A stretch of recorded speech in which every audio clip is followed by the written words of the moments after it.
होलिका दहन का कार्यक्रम जो है शुरू हो रहा है। अब हमारे बाबा जी है यहाँ पे आग लगा रहे हैं इसमें। टाइम 50 एक बार डेडिकेट वीडियो बनवावे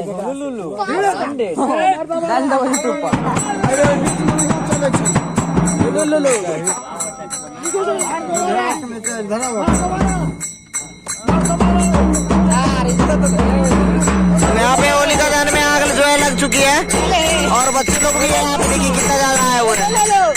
और यहाँ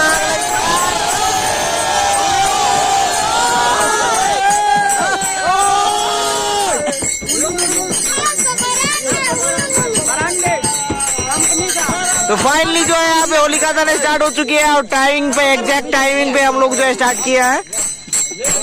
तो चांदनी नाथ में यहाँ पे होलिका दहन जो है स्टार्ट हो चुकी है और यहाँ पे जो धूप हवा भी जो है बहुत तेज बह रही है। देखिए कितना स्पीड में चल रहा है और ऊपर जो है चंद्रदेव और यहाँ जो है गीत चल रहा है दिख रहा है अभी भी और इतना ज्यादा तेज है। तो फाइनली जो है यहाँ पे होलिका दहन जो है कंप्लीट हो गई है और अभी हम लोग जो है जाने वाले घर और इधर जो गाना बजाना अभी भी जो चलता रहेगा।